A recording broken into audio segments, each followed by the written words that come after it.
This happened maybe 8 or 9 months after I moved into my first house. I was 24 at the time, fresh out of college, with a decent job.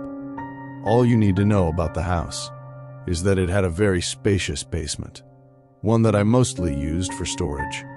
The previous owners had partitioned it into separate rooms, using plywood and exposed framing.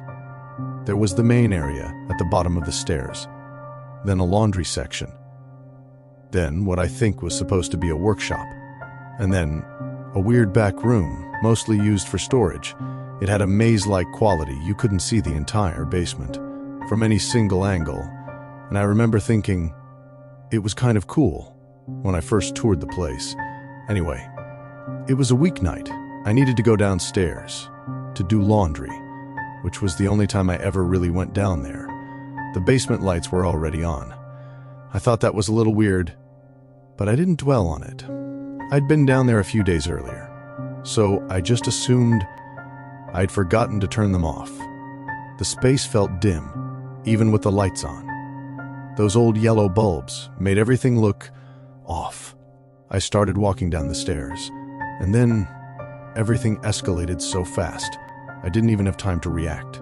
I reached the bottom, started walking toward the laundry area, and then I saw it. Movement.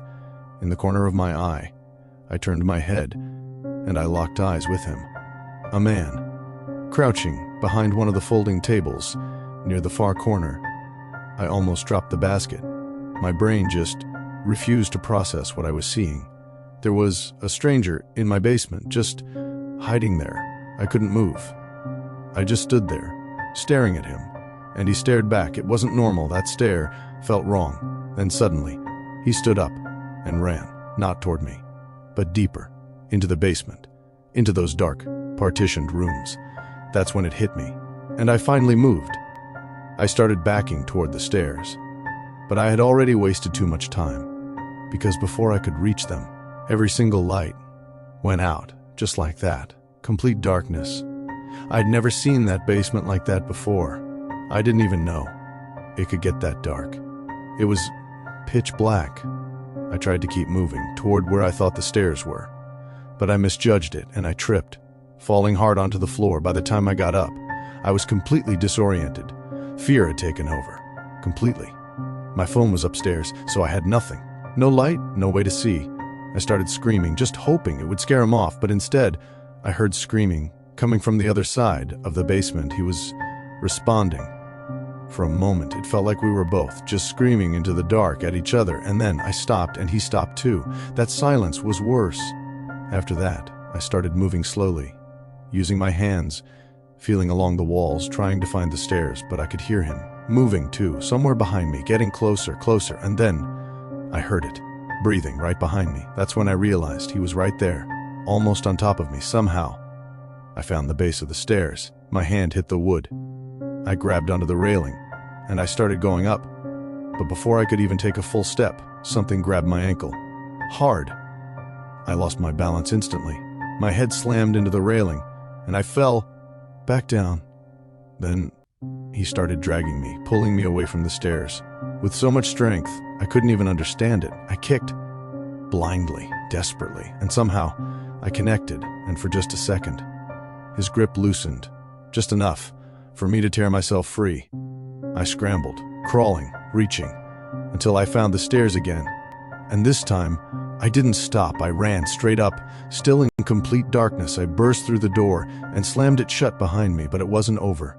There was no lock, nothing to keep him out, so I threw my whole weight against it, and then I heard it. Footsteps rushing up the stairs, fast, and then, bam! He hit the door, so hard it almost gave way. It pushed open, just a little, but I forced it back.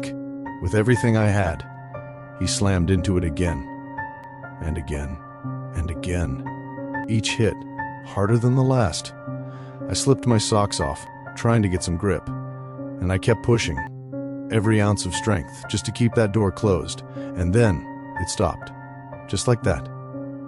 Silence. I stood there, frozen, listening, and then I heard him going back down the stairs. Slowly. I didn't wait. I ran for my phone, called the police, and stayed right there, holding that door shut. When they arrived, he was gone. One of the basement windows had been forced open. From the outside, nothing was taken. Nothing was missing, the police said. He had probably been living down there, hiding, watching. He knew the layout too well, even where the light switch was. I moved out a few months later, and even now, thinking back on that night, I know one thing for certain. He was ready to kill me. And if even one thing had gone differently, he just might have